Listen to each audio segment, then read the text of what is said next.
maaf kita yang saya informasikan. Jadi oral kandidiasis ini sebagai DD-nya ya. Jadi kayak misalnya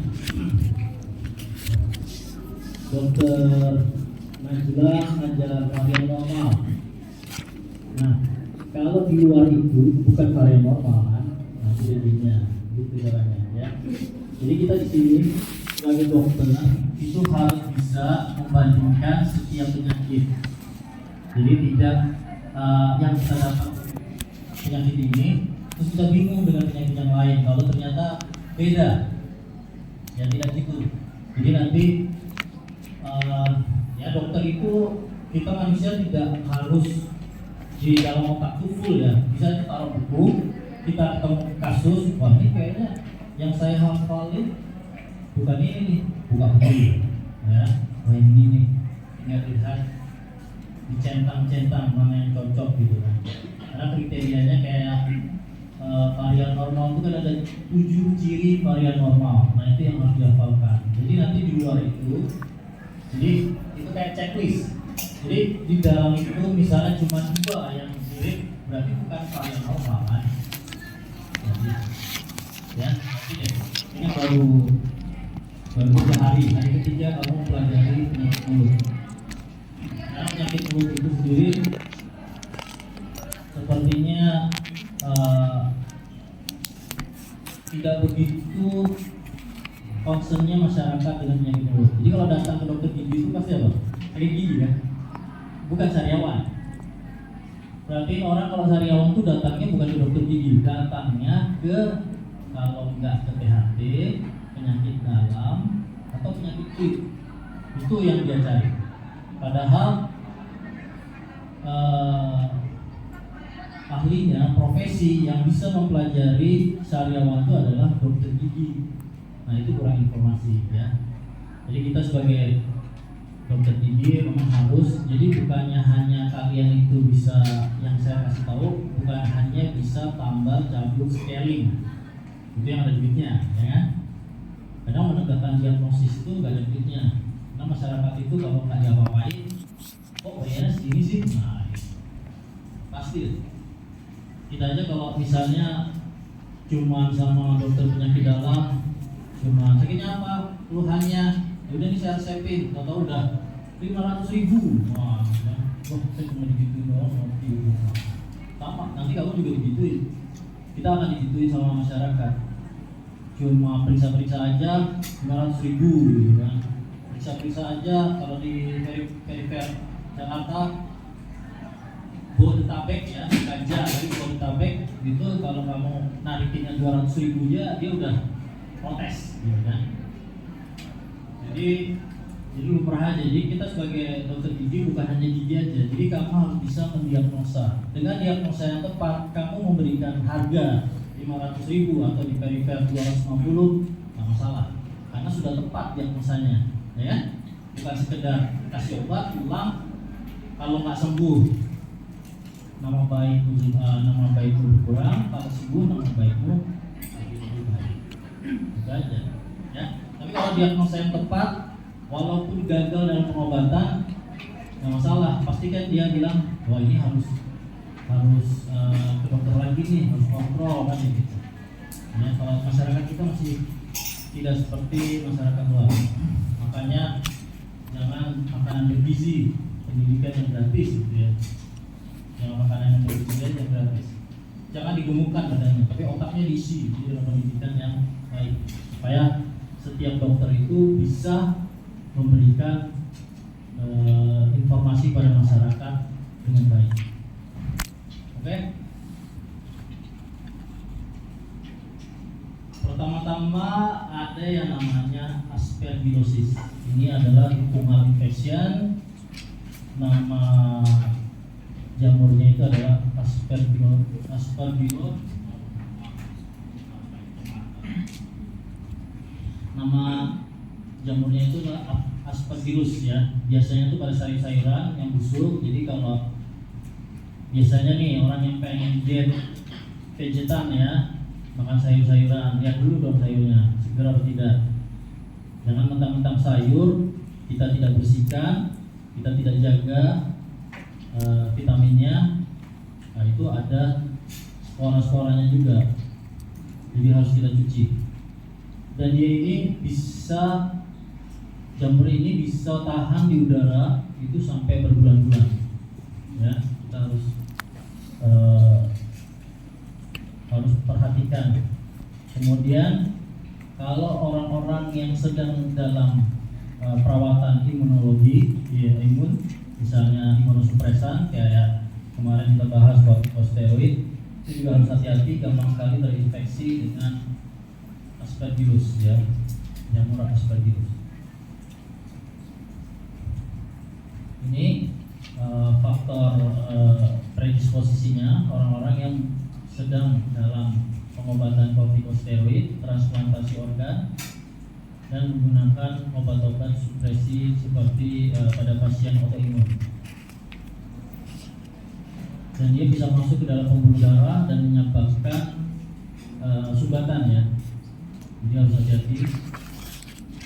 Kadang itu kan kita ya ada beberapa keluhan dari pasien, kita cek tapi kok tidak ditemukan penyebabnya. Ternyata penyebabnya bisa aja dari golongan Aspergillus yang bisa menyebabkan orang itu serangan jantung atau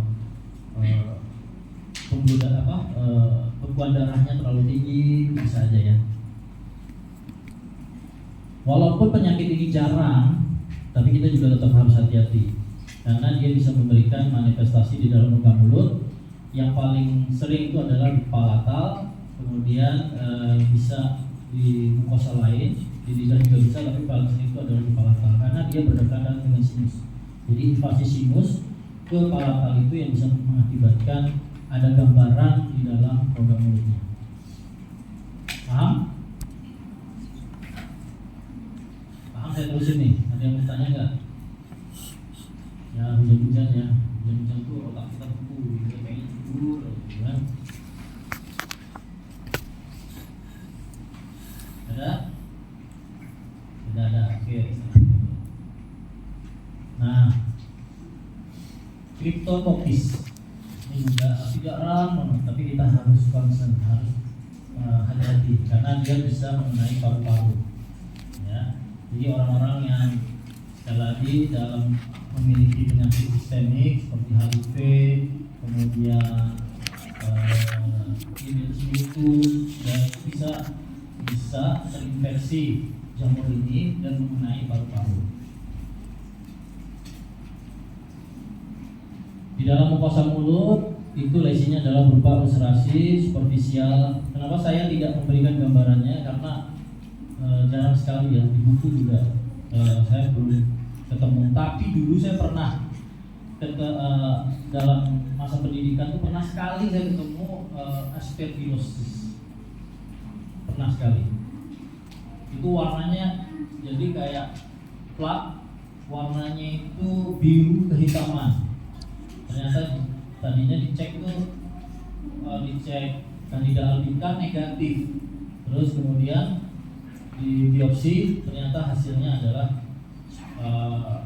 si Aspergillus ini, ya, jamurnya. Dulu, ya, karena laptop saya pernah diambil orang, jadi data-data di situ hilang semua. Jadi saya ada dulu sebetulnya fotonya itu, ya.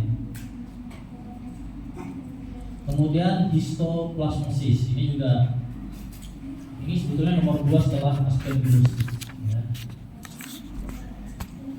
Histoplasmosis ini juga infeksi jamur yang dia mengenai saluran nafas, dan gambarannya juga sama. Hasilnya adalah yang paling sering memang karena dia berdekatan dengan saluran nafas kita, malakum yang paling seringnya.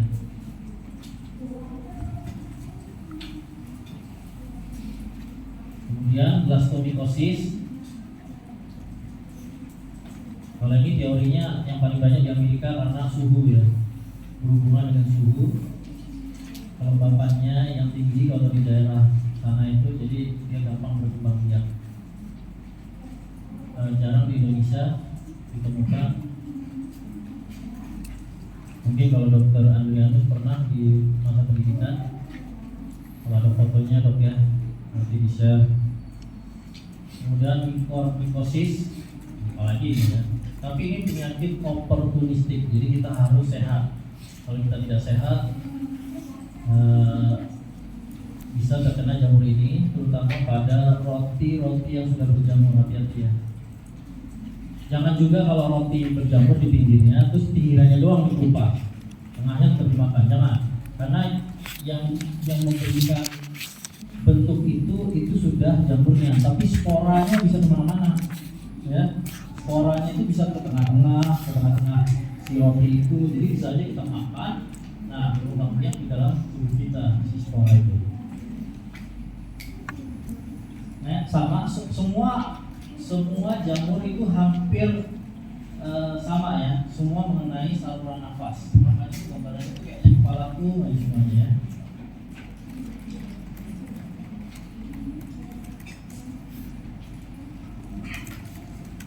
Dan semuanya hampir sama mengenai orang-orang yang memiliki resiko imunokompromis.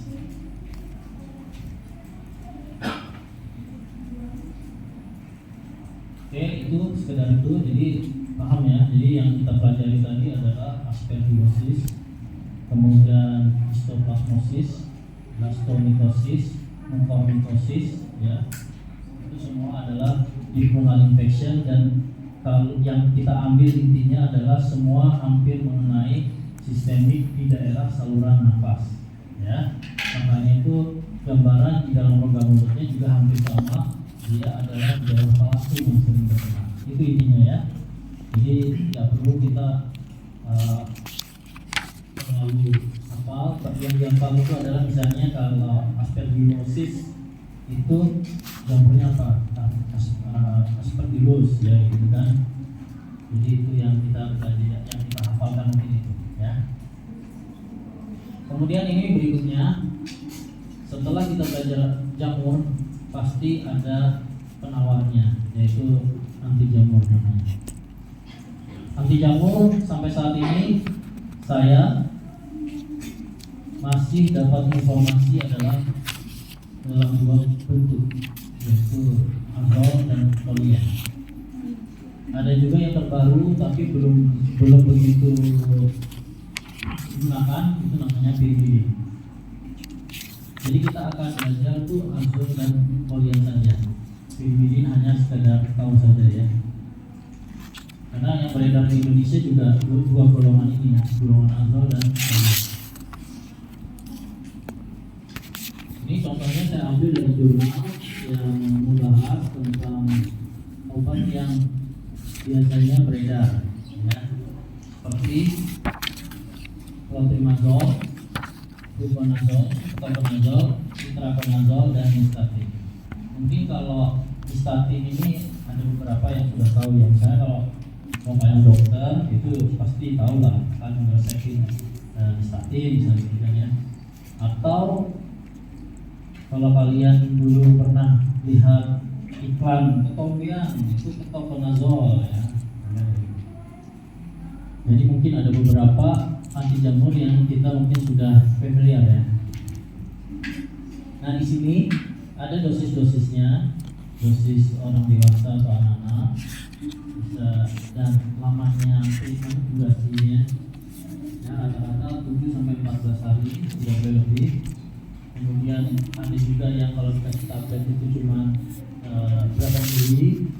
Kemudian ada juga obat yang dia hanya bentuk cairan ya, seperti nystatin ya kan, atau ada juga dalam bentuk tablet, tidak ada dalam bentuk cairan gitu, ya. Kemudian berikutnya ini digunakan untuk pengobatan apa itu yang ada di situ ya, di notnya itu.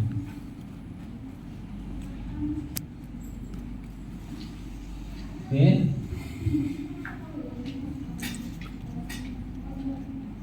Ada yang mau tanya dulu tentang obat sebelum saya masuk kita membahas golongannya? Tidak ada? Oke. Pertama golongan azol. Azol ini dibagi jadi azol dan triazol.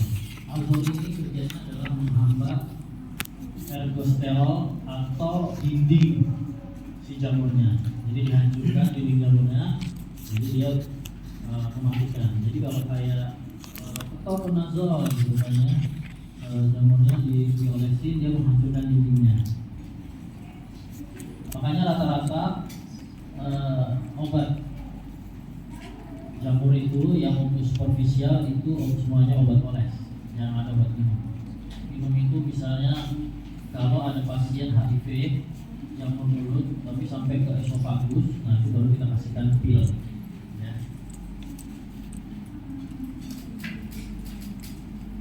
Kemudian imidazol sendiri ada obat-obatannya, yaitu clotrimazole, miconazole. Kalau kita sebagai spesialis penyakit mulut, biasanya yang paling sering kita memberikan miconazole dan skapin, karena itu yang beredar ya, itu aja ya. Malahan kadang pasien itu sudah paham ya, dok obatnya warnanya ini ya, botolnya ya. Nah, gitu. Saking sering beredarnya, saking sering kita resepinnya gitu.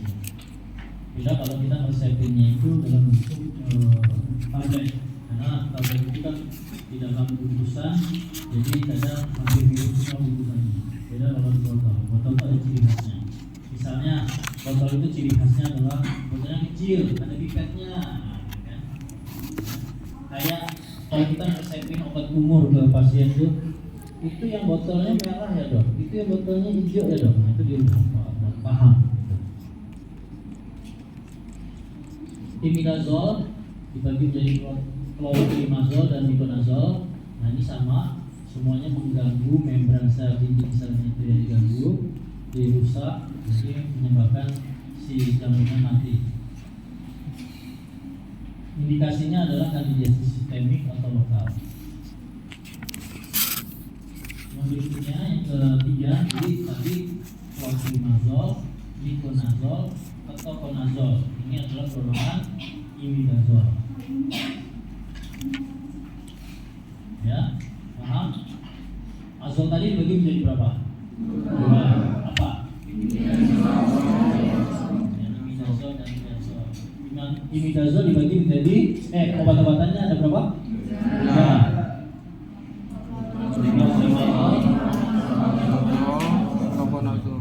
Ujiannya ntar kayak gitu.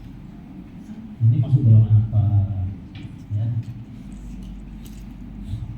Kasih bocoran. Tenang aja, masa takut. Ketoconazole ini indikasinya adalah kandidiasis orofaringeal. Ini biasanya juga memang pada pasien-pasien yang memiliki penyakit sistemik yang menghasilkan kandidiasis, bukan hanya di mulut sampai ke faring, itu biasanya kita berikan yang ketoconazole. Kalau kita kasih obat topikal itu kadang pasien itu tidak tidak melaksanakan kumur-kumurnya di leher itu, yang di gargle. Arti kata gargle itu di kumur, taruh di leher, jadi nyolong gitu ya. Nah itu pasien itu kadang kasut telan. Padahal kadang saya kalau bercanda dengan pasien, ya kalau satu botol ditelan, ya kan cuma satu sendok, terus dikumur, udah satu sendok, dikumur, terus ditelan sedikit, ya nggak ada ngaruh kan? Kalau sengaja gitu pengen cepat sembuh, satu botol dikumur terus ditelan semua, ya bersih khususnya, sebab itu diare, ya bisa. Oke, kemudian kita sudah dapat imidazole ya. Ini berikutnya triazole. Triazole ini yang sering digunakan fluconazole dan itraconazole. Jadi nanti kalau misalnya ujian, kalau kita disuruh golongan apa dari azol, kalau saja repot-repot ya, belakangnya kan all semua ya. Kalau ada all, ini golongannya azol. Gitu. Tinggal yang masih kita pelajari adalah imidazole atau triazole, ya kan? Fluconazole ini efektif untuk mikosis. Mikosis ini artinya jamur termasuk dijamur di kulit, ya. Kemudian kalau dia meningitis bisa juga diberikan, karena takutnya meningitisnya diakibatkan oleh si histoplasmosis. Itraconazole ini spektrum luas, dia juga bisa diberikan untuk kandidiasis yang orofaringial, kemudian esophagus akibat HIV/AIDS. Triazole ini hanya dua golongannya ya, ada dua obatnya, jenis obatnya yaitu fluconazole dan itraconazole. Kemudian ada obat baru, tapi ini belum pernah saya menjumpai di Indonesia. Sepertinya kalau di jurnalnya karena luar negeri ya, di luar negeri ya. Kemarin saya dapat jurnalnya itu Inggris. Jadi bisa aja di daerah Inggris sana ini sudah beredar, yaitu voriconazole.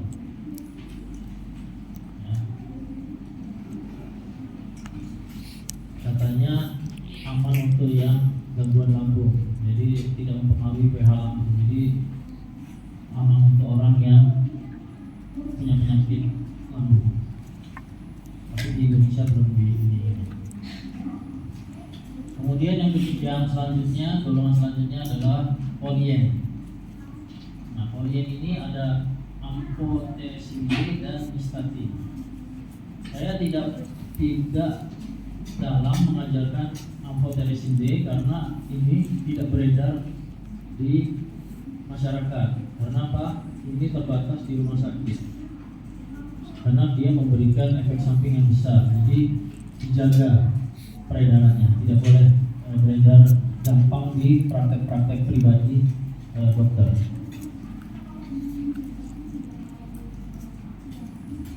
Ini amphotericin B, jadi dia diproduksi oleh Streptomyces mollussus, efektif untuk jamur atau masih dalam bentuk sporanya ya.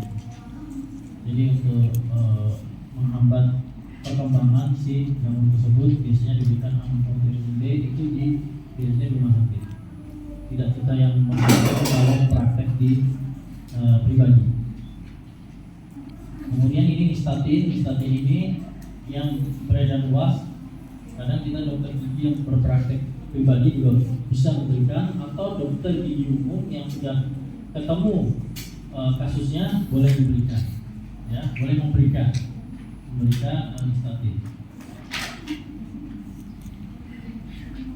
Paling sering digunakan untuk kandida karena dia memang efektif untuk kandida albicans. Nah, ini nystatin ini saya belum pernah ketemu dia dalam bentuk tablet. Seringnya adalah gel, krim, obat kumur, dan pastilas, obat hisap, ya, tablet hisap. Pastilas dan obat kumur dianjurkan untuk orang-orang yang kemungkinan bisa gampang terinfeksi kandida, bukan untuk pengobatan, ya, untuk pencegahan. Kemudian untuk tablet hisap ini paling efektif karena dia lama imunnya. Jadi kalau kita itu kalau menganjurkan pasien untuk berkumur obat jamur itu disuruh tahan selama mungkin, jadi biar berkontak. Jadi kan kalau tablet hisap kan udah pasti nggak mungkin udah masih ditelan seperti itu, ya. Tapi kalau obat kumur itu tahan dulu, misalnya 15 detik, 30 detik dia masih kuat, ya, 40 detik dia masih kuat, silahkan. Tapi kalau nggak tahan, cukup 15 detik udah buang. Dan anjurkan jangan dikocok, tahan aja, peluk-peluk aja. Jadi pakai lidah begini, ya. Beda dengan obat kumur ya. Kalau itu kan cair, dia agak sedikit kental. Jadi kita bisa anjurkan untuk tidak di kocok-kocok di kumurnya ya. Cukup ditahan, kemudian dipeluk-peluk dikit, dan pakai lidah dibantu untuk membantu dikenakan ke lapisan yang ada jamurnya, ke jaringan yang ada di jamurnya ya. Nah, ini lebih parah lagi, ada jenis yang kayak gini ya, echinocandin. Ini juga di Amerika, baru disahkan 2001, berarti masih kalau sekarang 2025 ya masih baru lah. Beda dengan tadi obat tadi kan sudah mungkin 1930 gitu kan, sudah beredar. Jadi sampai sekarang tuh udah menjadi obat langganan namanya masih 2001 masih baru. Dia efektif untuk Candida dan Aspergillus.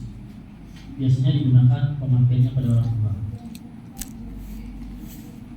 Berikutnya adalah pyrimidin.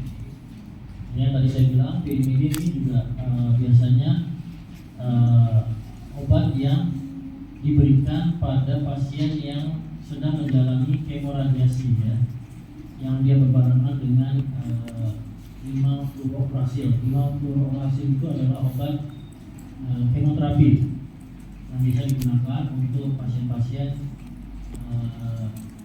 cancer. Jadi kalau pasien cancer itu biasanya kalau di kemo mulutnya kan kering, ya kan, kita paham ya, mulut kering bisa menimbulkan jamur.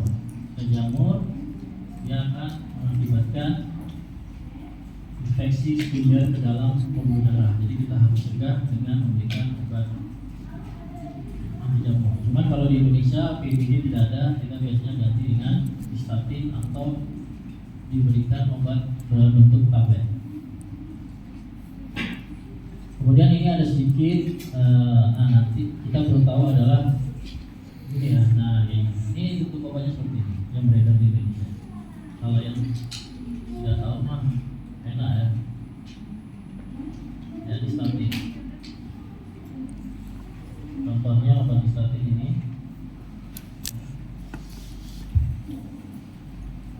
Ini isinya hanya 12 mili, padahal kita kasih pasien itu sekali kumur itu 1 mili.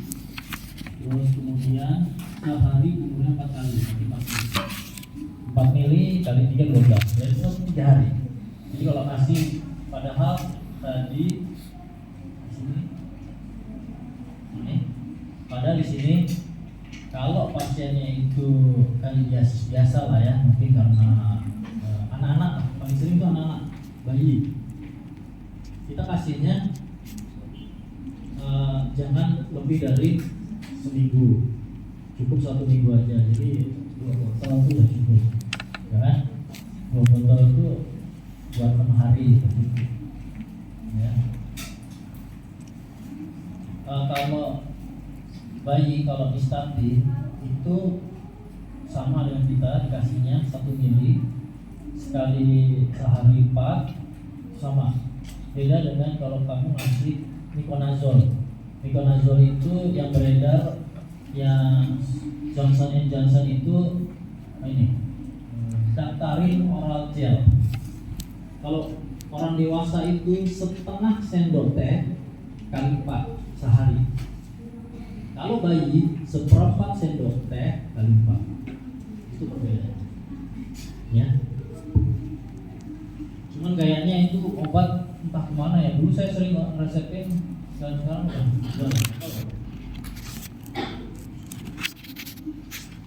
Oke, kita kembali ke kemasannya ini.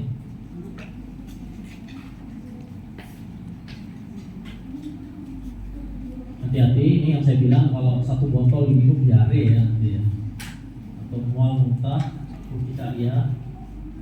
Tapi jarang ya, selama saya berpraktek meresepkan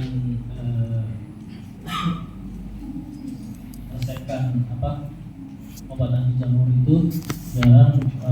Misalnya kayak urtikaria, tahu kan urtikaria, durian kalau orang Jawa itu titik-titik merah banyak itu. Biasanya itu mengakibatkan, yang paling sering kalau dokter kulit itu merujuk ke gigi, karena katanya kalau panas gigi atau orang yang gigi itu si urtikarianya berkembang juga. Kemudian tempat tidurnya juga jarang. Kalau diare mungkin, kalau dia terlalu banyak ya. Jadi dianjurkan untuk tidak, kamu kita meresepinnya juga jangan terlalu banyak. Kalau memang buat seminggu resepin itu 2 botol, tapi kalau lebih ya bisa 4 botol. Ya 2 minggu itu kan 4 botol. Lebih itu jangan ya. Kenapa kita tidak boleh memberikan obat terlalu banyak, lebih dosis? Apa?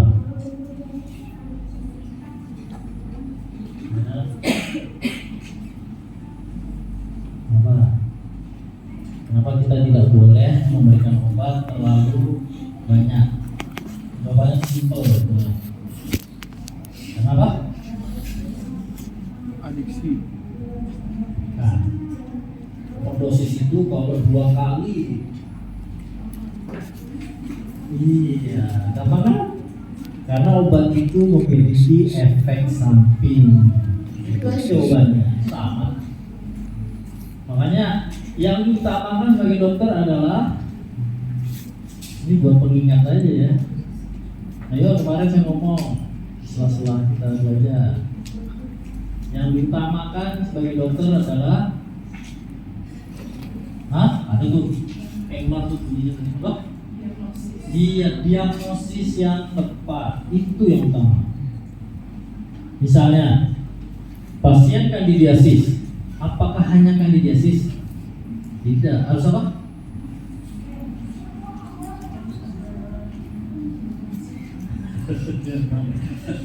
Lupa ya. Harus apa?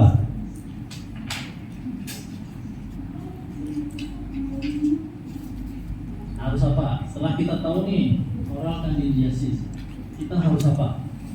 Kan udah tepat nih diagnosis, terus udah gitu aja kasih obat. Apa? Ya kan sudah kasih obat, itu aja udah. KG-nya apa? Ya, gimana? Ya, terus kan ada apa itu namanya? KI apa? Komunikasi, ya kan? Edukasi, instruksi, edukasi. Komunikasinya itu apa? Jelaskan penyakitnya, ya. Kemudian instruksinya pemakaian obat dan menjelaskan efek-efeknya obat. Edukasi apa? Iya, apa? Etiopatogenesis. Etiopatogenesis, betul. Apa etiopatogenesisnya?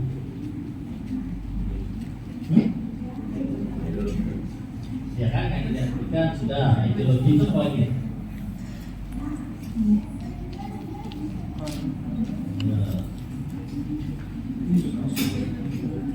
Sesom itu apa? Bukan, dia masuk dalam apa?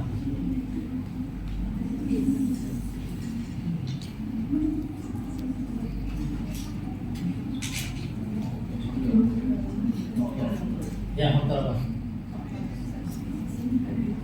Iya. Udah, kamu sudah mendiagnosa tepat oral kandidiasis dengan etiologi Candida albicans. Udah, itu aja. Kasih obat dah. Iya, faktor predisposisi harus dicari. Nanti masuk ke dalam edukasinya. Pak, Bu, ini kan diagnosanya oral kandidiasis. Penyebab utamanya adalah Candida albicans. Saya kan akan kasih obat anti jamur, ya kan? Nah, tapi kalau misalnya kemungkinan kandidiasisnya bisa nggak timbul berulang? Bisa. Itulah yang kita harus cari, faktor predisposisinya. Ya, jadi jangan lupa etiologi, faktor predisposisi harus lengkap. Jadi kalau tanya dosen atau ujian, ya itulah jawaban-jawaban kita. Kan ada misalnya autoimun, etiologinya apa?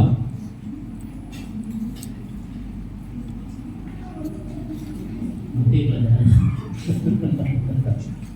Autoimun itu tidak diketahui. Jadi ada penyakit-penyakit etiologinya tidak diketahui, tapi kita mencari faktor predisposisinya.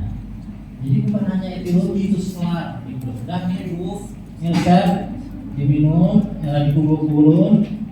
Mau ditelan boleh, mau dibuang boleh, kan gitu obat penyakit itu kan itu, ya kan? Tapi kalau kamu sebagai dokter rumah sakit, kalau lihat daftar obat yang diberikan penyakit sistemik yang banyak, ya obat anti jamurnya cukup diburu-buru terus buang aja, supaya tidak ada berinteraksi dengan obat lainnya, kan gitu.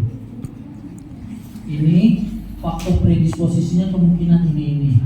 Jadi kalau misalnya Bapak Ibu timbul lagi, ya kita harus mencari faktor predisposisinya. Bagaimana mencarinya? Kita sebagai dokter gigi Kalau di dalam daftar predisposisi semua karena sistemik, kita harus rujuk. Tapi kalau semua faktor predisposisinya lokal, baru kita kasih kita yang melakukan perawatan. Misalnya banyak gigi yang radif, dicabutin, mulutnya kering, kita bantu supaya mulutnya nggak kering. Gitu. Ya, jangan lupa itu.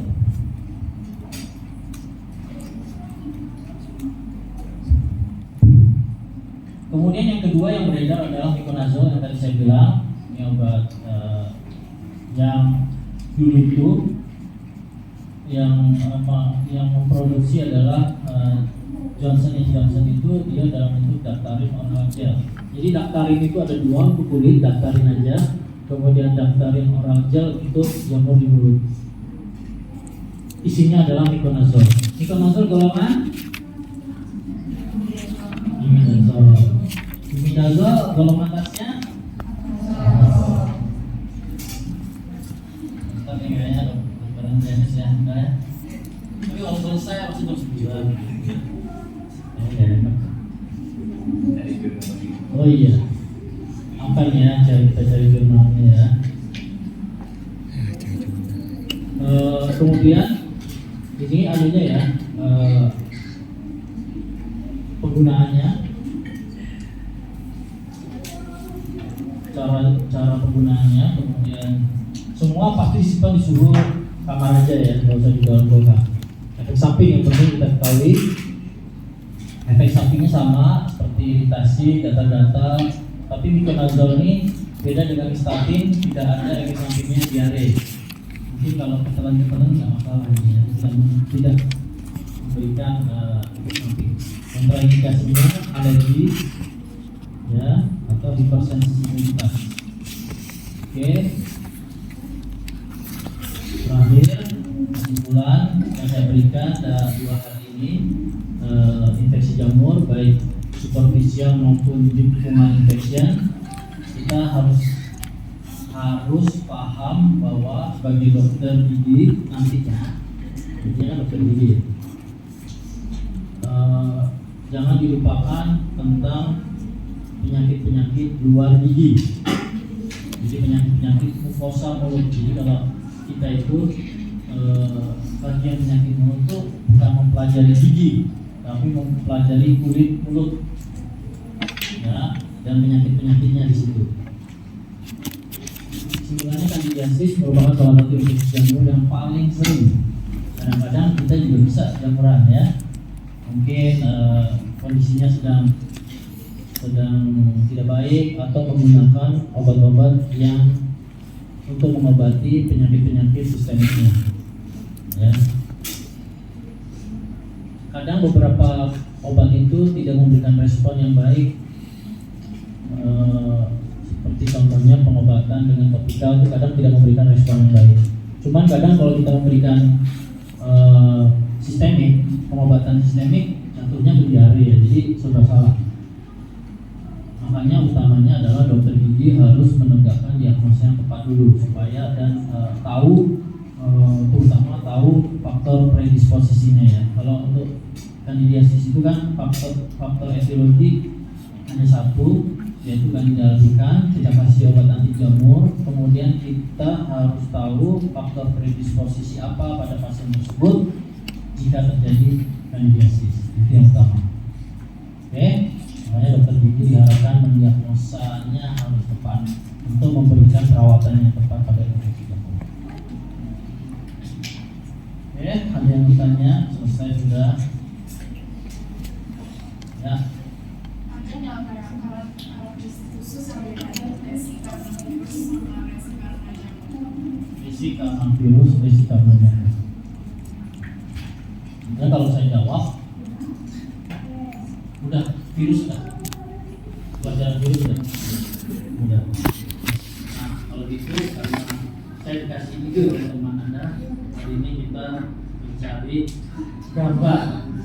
Nah gitu gak apa-apa, nanti bisa menjawab kamu. Kalau sekarang saya jawab, kamu nanti gini. Oh iya. Nah, maksud saya kasih gambar. Ya, nah ini mencari gambar. Jadi yang belum dipanggil saya panggil ya. Sekarang 9 sampai 9.15 cari jurnal gambar-gambar. Kamu ketik aja ya. Kamu ketiknya tadi kamu namanya? Nah, kamu coba ketik tentang virus yang kamu pengen tahu virus apa? Herpes ya. Kalau dulu cari virus herpes, kamu cari gambarnya. Nah yang lain cari gambar 4 jenis kandidat. Paham? Ya apa jenis kandidat aja? Bukan jenis kandidat. Akut pseudomembran candidiasis, akut erythematosus candidiasis, kronik leukoplastic candidiasis, satu lagi kronik erythematosus candidiasis. Saya jelaskan dulu supaya nanti kalau di jurnal Anda, oh ini beda sama ini gitu ya. Jadi nama lainnya kalau akut pseudomembran candidiasis itu adalah oral thrush atau oral monimiasis. Jadi kalau di jurnal ada itu boleh ada gambarnya diambil. Kemudian yang kedua akut erythematosus candidiasis itu nama lainnya adalah antibiotik sore mouth. Jadi penggunaan obat-obatan dia khusus penggunaan obat-obatan. Yang ketiga kronik erythematosus candidiasis itu nama lainnya adalah denture stomatitis atau denture sore mouth atau itu aja udah. Kemudian kalau kronik hiperplastik candidiasis nama lainnya adalah Candida Candida leukoplakia. Ya, dan silakan. Sampai 9.15 ya.